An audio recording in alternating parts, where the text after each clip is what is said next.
Okay, so just to start off, if you guys could each give one sentence about what your company does and one sentence about what you do at your company. You can start, Ed. Sure. Hi, I'm Ed Laczynski. I am CEO and founder of Zype. We are a direct-to-consumer video business platform, and we make it easy for content owners and brands to build and grow OTT streaming businesses. Thank you. Hi, I'm Patricia. I work for NBCUniversal. We create content. Within NBCU, I work specifically for the Digital Enterprise Group, and so we're responsible for creating direct-to-consumer SVOD services that complement the NBCU portfolio. I'm Steve Davis, work for Ooyala. Ooyala is a digital video platform technology company based in Silicon Valley and New York and all over the world, and powers some of the largest broadcasters and operators, their entire OTT platform, which we'll talk about, I'm sure, today. Yes, we will. Okay, so we've had some nice chats about paradigm shifts. I make air quotes, paradigm shifts. There are a lot of these shifts happening in digital media, and particularly in video, especially in the last, I would say, 9 to 12 months. And obviously the proliferation of technology and new devices has really changed the way consumers are dealing with video and the way advertisers and publishers are also dealing with video and the responsibilities there. Digital video companies and digital media businesses have been looking at OTT and have been asking a lot of questions about OTT. And I personally, at my company, CakeWorks, which is a boutique digital video agency, and we sort of problem solve across the spectrum of digital video. There was this moment last July when I turned to my co-founder and I was like, seriously, OTT is the new black. And it started because there was a week, you think it's the summer, July, people are supposed to be on vacation. We were getting overwhelming inbound questions. What is OTT? I need OTT. I'm in Hollywood. I'm building an OTT app. I have to have OTT. And I would look at my staff and we would say, do they even know what OTT is? So they know what they're asking for and what they're asking to be built. So before we get into OTT, this is a very acronym-heavy business, digital video. We have SVOD, AVOD, OVP, CPM, CPVs, and I'm pretty sure we're all OOC about OTT. But so far as that is, let's define it, because I'm not sure that everybody in the room is particularly familiar with it, and certainly the industry that we work in actually doesn't understand quite all the way what OTT is. So OTT stands for over the top, but would each of you like to take a one sentence on what is OTT actually? Sure. OTT is distribution of content without a middleman. Patricia? Yep. So it is, at least in the broadcasting world, it is being able to deliver video or content or entertainment directly to a consumer without an MSO. I'm going to throw in an acronym to describe an MSO. So MSO, MVPD, these are the big cable operators. So the Comcast, the Time Warner cables, the Telstras of the world. That's right. Steve? Yeah, it's a disruptive shift on how to reach consumers. So just piling on what these two just said, it's another way for a consumer to get content without having to be beholden to the large cable companies is one way to say it. This has been important because there's a whole world of people that think any app is OTT. So just because you have an app on your iPhone, that is not an OTT experience, and it doesn't come with any of the issues that we are working with in the OTT space. Okay, so for you all out there, how many of you do not have cable TV at home? Well, there you go, Patricia. There's your answer. How many of you pay for Hulu? Not steal your roommates or your neighbors, pay actually for Hulu. How many of you watch Netflix more than once a month? More than once a week? How many of you have an Xbox, Roku, Apple TV? How many of you have all three? Sorry. I'm kind of in the business. I was like, that's odd. Guilty also. And with these devices, do you watch TV or video on those devices at home more than once a month? Streaming video on devices more than once a week? Every day? Awesome. We have a very OTT savvy room, which is excellent. Okay, so we, I think, are at the proverbial inflection point on this whole distribution of video content, or do you think we're well beyond it when it comes to OTT? Steve, this is like, you've been living the dream. This is the last 18 months of my life. Yeah. So I'd start with, we've come a long way in 18 months. Most of the opportunities that our company has talked to 18 months ago, folks were asking us to define it for them. We need OTT, but we're not quite sure what the hell it is. 18 months later, now it's much more of, I don't want to be live at 22 apps, but can you help us describe the best approach to get an OTT offering, and should we do it? So where we are now is much different than we were 18 months ago. So we're at not quite the tipping point.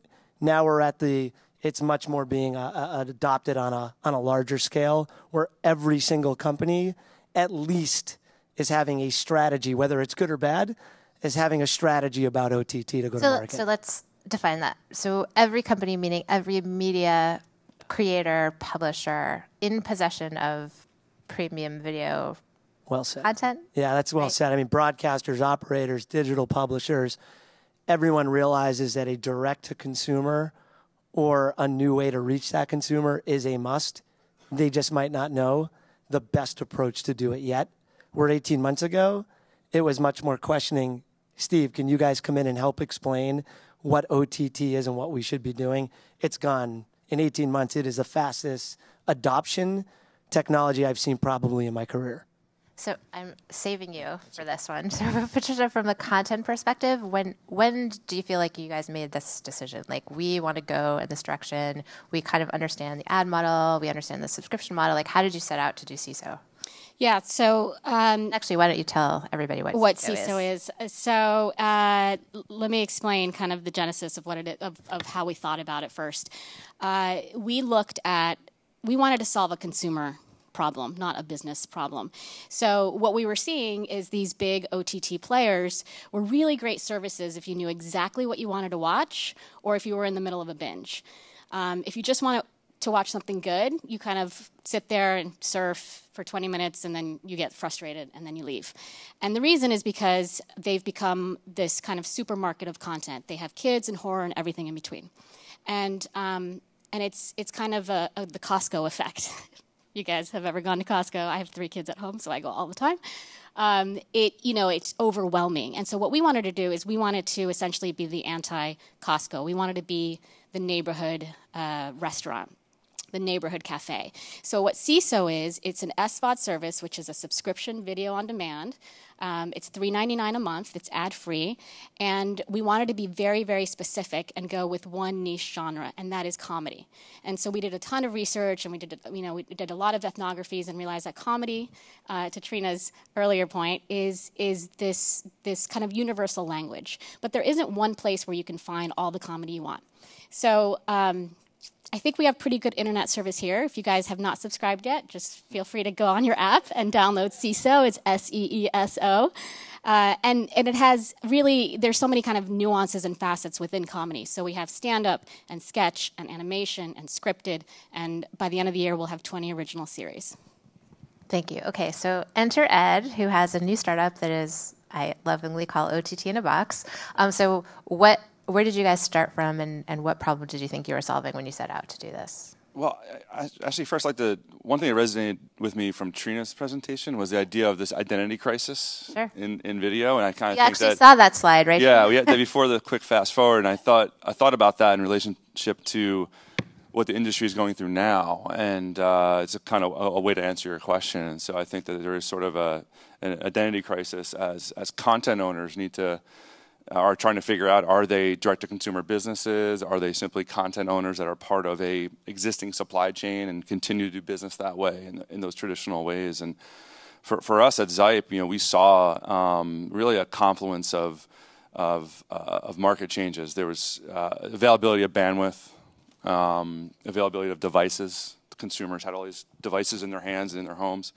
And the advent of cloud computing, that the technology for developers like us, that we can scale up a business that traditionally would require a tremendous amount of capital to deliver a service to a customer, became available to us in the last 5 years.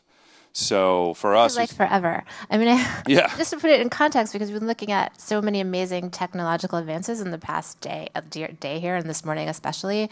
I think just the reality for us living in, old traditional media land is that these things have happened really slowly. Like, I mean, Evan can tell you that I've been saying this is the year of digital video since about 97. So this is the year it's really happening. And I think, with these devices, and you really can do almost anything you want to from your living room remote or from your phone, it's really changed the game for everybody. Yeah, exactly. And for us, we wanted to build a service that was really easy for business people to use, whether they're content owners that are business people or they're technologists that need to meet performance goals, but not have to worry about the assembly as much as the outcomes.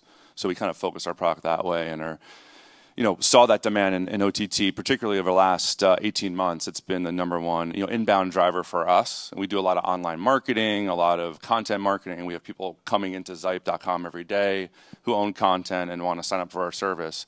90% of them are looking for OTT solutions one way or another, whether it's Apple TV or Roku, whether it's a native mobile experience, but delivered with subscription or transactional video.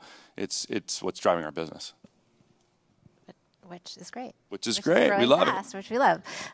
So in this world of so much content out there, and obviously everybody here who's accessing all these apps constantly in their living room, there was just a piece in Vulture called "The Business of Too Much TV." It was like a couple of weeks ago, it came out, and the data point they had in there was between 2009 and 2015, the number of scripted shows, so TV-like content, has nearly doubled from just over 200 to 409 last year. Netflix alone says it will produce 600 hours of original television, which they're probably going to go over that, and spend $5 billion on programming, including acquisition. So this is so much content being created, and let alone all the YouTube influencers and rising Facebook Live stars, which we're going to be talking about later today. But how much TV is enough? Like, when do you feel like your OTT apps or what you guys are empowering and Patricia's creating, like, when does it become too much? When does the consumer just can't watch it all? Well, I mean, we know that with cord-cutting trends, there's about $1,500 per year of consumer wallet up for grabs for services, whether it's, and you're going to spend half of that for your internet access. So you figure about $750 worth of content. That's what's available. Are you all spending this much money?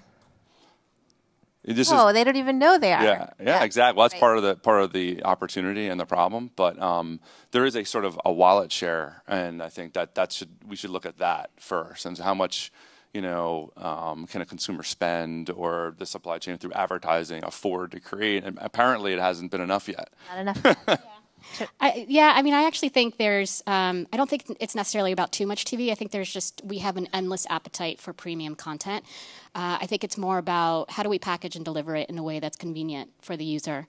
There's no excuse to watch bad TV these days, right? You can watch only what you want to watch. And so TV is just part of our social fabric, and I think if you go onto any social platform, you'll see the conversations are typically around kind of TV, except for now, which they're political, because that's entertaining.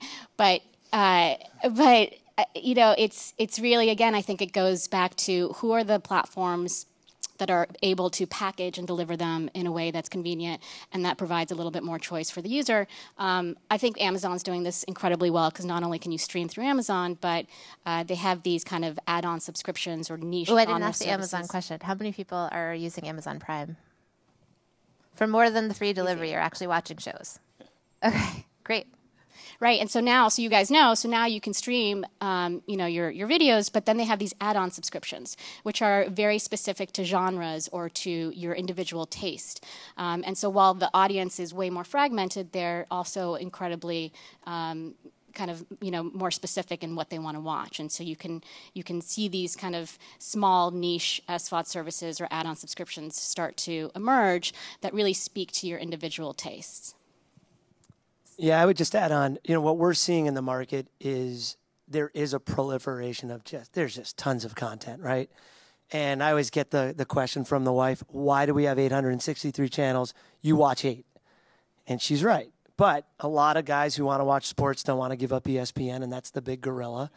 And that's a customer of ours, and they have this, when we make a ton of money from the cable companies. And when they do the math, it doesn't add up, right? So one way we're helping But our you would customers. never tell them that. What's that? You would never tell them. No, I have no idea. Their math always works. Yeah, so I mean, one thing that we try to help our customers with is using analytics to cut through what your consumers actually want to watch. So when I get my subscription to the comedy channel here, quickly using analytics to then get me content I want to see. I don't want to sift through reams of libraries of content. You want to learn about that consumer and what they like and use algorithms in real time to figure out what Ed likes and what I like. We both watch 70% of the same video. Maybe we'll both watch this one as well. Those are the subscriptions I'll keep.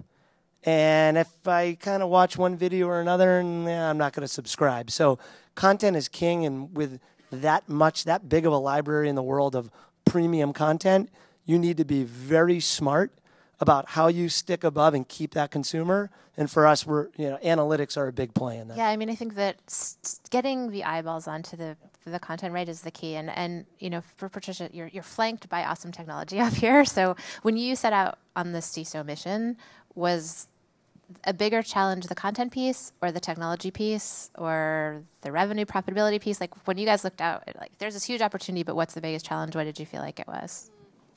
Yeah, I mean, that's a great question. We're content creators, so that comes very naturally to us. I think the way that CISO approaches the programming is very, very different from NBC proper. We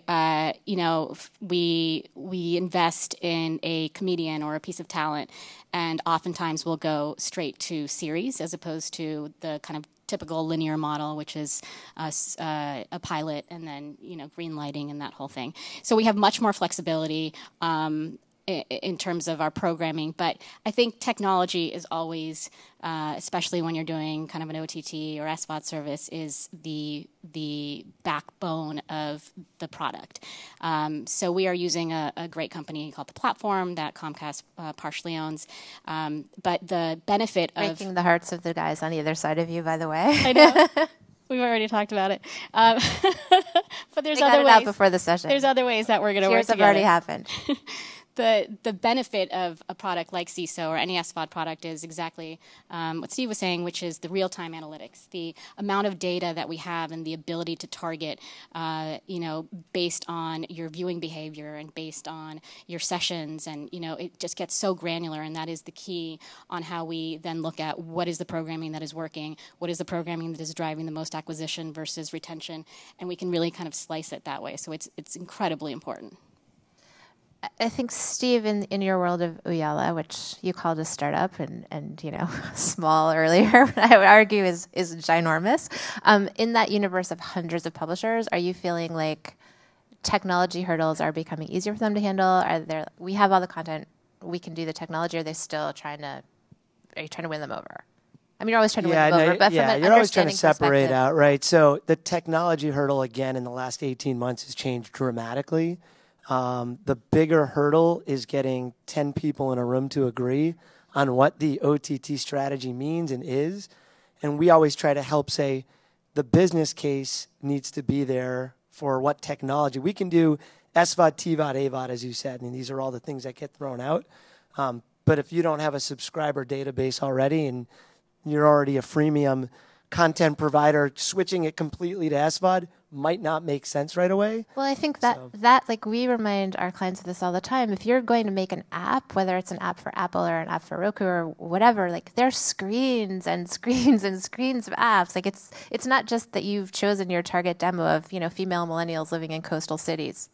Per se, and you think that you're just going to find them if you create an awesome app and you leverage this technology or some others, but there's so much out there. So what are you doing to actually market to them, and how are you getting them, whether it's social or other tech, or Zype, I think, answers some of these questions, right? Yeah, and we try to educate our customers who have only worked within a traditional distribution supply chain, have relied on others to market, have relied on others for discovery and promotion. And part of it is, this ecosystem is teaching these content owners how to market, how to promote, how to discover, how to do CRM. The fact that they can know who their viewers are is a big deal. Different. It's not, it sounds simple, but it's a really big deal for them. So, we have tools that, when someone cancels or we think they're going to cancel because they haven't logged in a while, it gives them some alerts, and then they can plug into MailChimp or some other email service and do something about it, and use the ecosystem of software that's available out there. Actionable data. Actionable data and do something with it. So the engagement data is really important, but also the subscription metrics and all that stuff is what they really care about. That's revenue. So we often talk to our customers about having that business strategy up front, have it decided. If you've never done this before, there's budgets you need to put together. And while I think, are offering a service at a very disruptive price point, there's still going to be costs in marketing and promotion discovery, and this isn't just hit a button and all of a sudden you'll have 1 million subscribers tomorrow. It's really hard to build subscription businesses of any sort. We're all building within organizations that have to stay profitable. So nobody has the opportunity to just invest in OTT. Like, it has to make money out of the gate. So my last question is, are we living in an app world? Thank you, Steve Jobs, for putting us there in the first place. I mean, I think we are. I think that not only us of a certain age demographic on this panel, but as we're minting more consumers every day, they live in that world. And so I absolutely, as human beings in the modern era, we are all trained to use apps, purchase through apps, subscribe to things, buy things, and I think the genie's out of the bottle on that. So absolutely. Yeah, a universal agreement. Okay, so audience, are there any questions for the panel? I have dozens more. Yes, Adora. Hang on 1 second. I talk really loud. You can run with the mic. That's better. Run. You can have mine. Good morning, and thank you all. Interesting panel. Adora, Udoji, Rothenberg Ventures. Question as to each of you, thoughts on what incumbents or legacy media companies are doing well with their, of course, besides you, Patricia, are doing really well with the digital strategy and figuring out how to integrate not only the technology, but also the strategy, as you mentioned, Steve. You don't get to answer. I get to answer. Yeah, no, it's because I've been incredibly impressed. I've only been here for a year, and the fact that NBC and Comcast they're investing in companies like Vox and BuzzFeed really speaks to being very open to kind of being part of the digital conversation, which typically you don't see networks participating. I'll take probably not a popular thing to say. I don't think any of them are doing it wonderfully. I mean, the closest that came out, but also has had tons of issues, which are all public, HBO and HBO Go and HBO Now, they're on the right track, but even as a consumer, right? I mean, I moved to HBO for one reason, it was Game of Thrones, right? So you want your fix, even that has had glitches, hiccups, all that stuff. I would say they are a leader, less CBS, he's out there every day. He, as a leader position, I would say CBS and every statement Les makes is about, he gets it, he's going direct to consumer, and he doesn't care about what the cable companies are going to make him or make him not do. But again, and in the pragmatic approach, you're looking at subscribers of their Showtime channel and everything else. If you look at the revenues and you look at how they're really doing, there isn't a single large, whether it's Viacom, name them all, top 10, who's absolutely killing it. And the guys who are killing it are the digital companies who may not have had kind of the old way of thinking. And there's a number of consumer or companies you can talk about, like Toca Boca. If anyone has kids apps, there isn't a kid who isn't 6 to 12 years old who hasn't downloaded a Toca Boca app, right? Those are the guys who are killing it because they're also not beholden to old approaches and old way of thinking. So the sky's the limit still for all of the old-time kind of media companies as they are. I'd agree. I think that to give some faint praise for a huge media company who's done something with like a popular thing that fans really care about is the fact that you could buy Star Wars Episode 7 through EST on an Amazon Fire device. To me, it was like, okay, like that door's opening there. Like they let that happen. Like Disney was a company that had sold limited VHS tapes, and you can only get that tape for 6 months. Back in the day. So I think that it will change, but I would agree that none of them are killing it except for Patricia. I mean, yeah. Oh yeah, sir. Next question. I'm Michael Cohen, Facebook. Looking out into the future, I'm wondering what you think. Facebook is obviously killing it. Yeah. What do you think the role of live will be in the entertainment market? Can I take that, please? Yes. So we were one of the 4 companies named at the F8 Facebook keynote speaker event, Ooyala was. So we were first to market with our live platform being fed directly to Facebook Live. Love this guy. So with that said, social is ruling. So again, 18 months ago, people were, what are we going to do? What is OTT? We don't even know. Now it's questions just like that. It's not good enough just to have a live stream in an app. It's how do I get it to Facebook and actually capture my audience in live, look at the messaging, and change what I'm showing. That's what's happened in 18 months. So for me, the number 1, 2, and 3 things that come up are it's apps, which apps, and how are we going to work with what social channels. I mean, the only thing I would add there is live hasn't been able to be monetized until really recently. Like this is a thing. Like when we were streaming live, you had the capabilities to stream live, but you couldn't put an ad. You could barely run an ad on the same page as a live stream. Like there was no way to make money. So we're all bearing these huge bandwidth and hosting costs for live streaming, but you couldn't actually do anything with it. Now that's totally changed. You clip out, you can insert brands, you can do products, you can get all of these things. Yeah, live's huge. We believe live is huge for us this year. We're seeing, almost every new deal we do has some sort of live component. Our most popular subscription business customers, and these are either broadcast natives, a talent that came from like a Sirius radio or morning TV, and now are doing their own daily show or politics or news. It's all around live. They're all monetizing it with subscriptions and pass plans, like buy 5 days of content. We're also seeing sports as being a big driver for live, and much like ESPN started with niche sports like darts and bowling and stuff like that, we're having customers come in. Like we just live streamed the U.S. Men's Polo Championship, and the license holder for that, and they had 12 drones in the air, and feeding it through a video switcher on a truck on site through our platform and then out. And they did really well with it. So live is going to be really big. And I think the social platforms are the discovery platforms for live. That's where you're going to engage that audience. And then the trick is how do you get them to monetize outside that social platform in a meaningful way? Or pay for it, right? Like consumers will pay for a lot. I argue they might not have paid for the rubber bands around the watermelon, but maybe. They definitely will pay for a lot of access to live, especially when it comes to sports. We actually have, once a month, we do a live streaming comedy show live from the Barrel House. And we just send out a quick email kind of before. And we do see an uptick in engagement and an uptick in subscriptions right around that show. So agree with everyone where live is not going away. I think there is still that draw. And so, we're going to continue to do that. Question? Yep.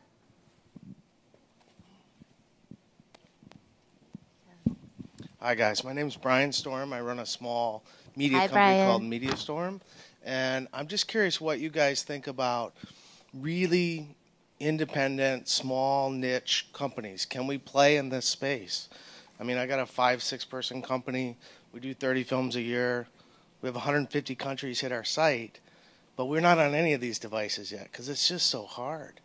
Like, are you guys building a solution for niche, independent media players? Ed. I used to work at NBC, and things were easier. But now, I don't, and it's harder. I mean, we do. Can you meet our needs? Yeah, our platform could work for you. So we should talk after the meeting. I was just going to answer. For us, it's not what we would build. Our platform is for customers of ours, like in ESPN or Vice and that kind of thing. The big boys who have big money. We're small with pain in the ass. That is our market. But what I was going to say is there's so many levels of solutions. You have to find the one. And if Ed's company is the one that fits, then that's perfect. But you don't want to waste your own time talking to companies like ours because we will lose money working with a company like yours. But there are tons of companies on the smaller end that would be a great fit for you. So that's what you want to kind of get through that. The great thing about now is everybody can be a creator and everybody can have an app on any device. It's just the reality. Even the smaller influencers, I only have 1 million subscribers, not 100 million. There's really room to play there. And you're being modest. Your content is awesome. Any other questions? Hi, I'm Jacob Lowenstein. I run MIT's VR and AR community, formerly of BuzzFeed. Watermelons. Well, so building on that, rubber bands on watermelons, as a quote unquote millennial, I'm a little confused about the use case for live. Like, I get watching live sports and wanting to be part of that experience you can only consume while it's happening. I get wanting to interact with an influencer because this is someone I think is cool or whatever, and I want to talk to that person. But like beyond that, the use case for live doesn't really like fit, at least me personally, like how I consume content, right? Especially we're talking about OTT and Netflix and the idea of like curation. Like, I guess I'm just confused about like if I'm scrolling through my social stream, am I really going to stop to watch something live outside of those two use cases? Is that because it feels inconvenient? Inconvenient, not curated necessarily in the moment to what I actually want.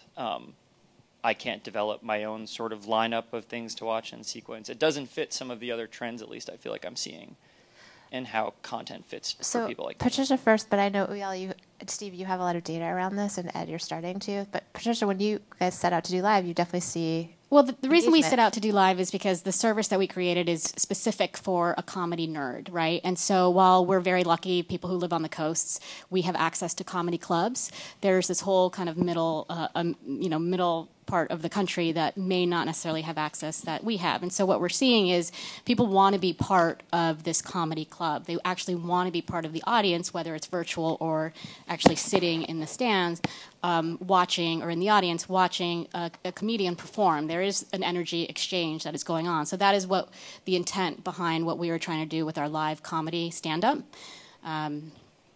And it seems to be working. It's really interesting to see, again, back to data, but it's really interesting to see the engagement across the country. And exactly to your point, we see on the coast people watching it on demand, right? They're going to watch it when they're going to watch it. We see kind of everything else. They're going to watch it live.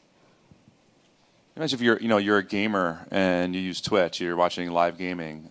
Taking that same concept, we have customers that are doing live viewing parties, right? So everyone's kind of chatting and talking about what they're watching, and because it's meaningful for them. But it's a way to break through the mold where live used to be the only way you can consume content, right? In traditional broadcasting, it was all live. Now it's sort of an exceptional way to maybe drive some additional marketing or draw or interest from activated consumers that really care about that content. That's a great question. Are there any other questions? Yes. Oh, hi. Hi, my name is Christina. I'm the CEO and founder of Cinebox, and we are into the consumer behavior measurement. And my question is regarding, like, Steve, you were talking about analytics and the importance of this. How are you measuring engagement, and what are the current trends that you see on this? For example, Payroll is already integrating facial recognition of emotions, for example, to integrate like another level of engagement. And what are you doing in terms of that? That's a great question. So for Ooyala specifically, it's all within video, right? That's all the analytics we do. It's within video. And we can pull in data from other places, but it's always around video. And then within video, it's broken out into a million different segments. So is it a live stream? Is it VOD? Is it by app or device? Is it by geography? And then when you get into engagement, that opens up an entire other universe of metrics. Engagement to our publishers, though, typically leads back to revenue. It's all about driving the business. So the analytics we offer, facial recognition could be the coolest thing in the world and emotional, and if it doesn't drive revenue, typically our publishers don't care. And I'm not saying it's not valid for someone else. For us, they want to tie back. In this video, did the consumer drop off after we added a mid-roll? And if so, we wanted to keep that consumer all the way to our post-roll. Did we put too many ads in? Should we have no ads in? You know, that's what they're trying to figure out. So when we talk analytics and video, it's in real time, it's algorithms, and it's getting discovery and content recommendation. So in an ad-based world, you get that consumer to click one more video, and those are all the pennies and dimes that add up for our consumers. That's the analytics we're looking at. In an SVOD world, you're trying to reduce churn. How do you keep those subscribers on your system? Right? So that's what we mean by analytics. The word analytics is funny, but within video, it can take off. You know, we have customers who are click to buy. They're retailers.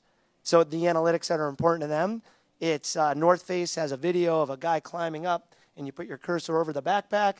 They want to get that guy to the shopping cart. It's not ad-based, but it's tied to revenue at the end of the day. So a lot of it leads back to how do you help your business with video? And it's funny, the live question over here from the gentleman from MIT. Yeah, millennials, all our data. Yeah, they're like, you can't tell me when I'm going to watch what I'm going to want to watch. So having a live to VOD, immediately the live as it's going and you're clipping out VOD so they can watch it as they want is a huge part of the analytics, because all of our data follows exactly what he just said, which is, millennials will sign up unless it's a BlizzCon event, then they've got to watch that live. FOMO. Then FOMO. Is that, okay, so one last, we're not going to do our speech. Oh, Patricia, do you want to say something? Say, go ahead. Well, I was going to say, I think it's a great question, and it also really speaks to there's no standardization of digital analytics, right, which is what we're all kind of circling around. And so, yeah, we do the same exact thing. So we have our typical KPIs around engagement and retention and churn and how to mitigate that. But what we're also thinking about, and at CISO we talk about a lot, is how do you quantify customer delight? And how do you get to a better laughter score? And so we've kind of created this algorithm internally where we take these 4 pillars, curation and time to choice and brand equity and shareability, and measure ourselves against a competitive set to see if we can actually get you to laugh more, to laugh better. And again, all this to say that there's this space available where it's not a Nielsen rating, where we're still trying to figure out what is that digital standard. Thank you. Thank you. All right, we're done.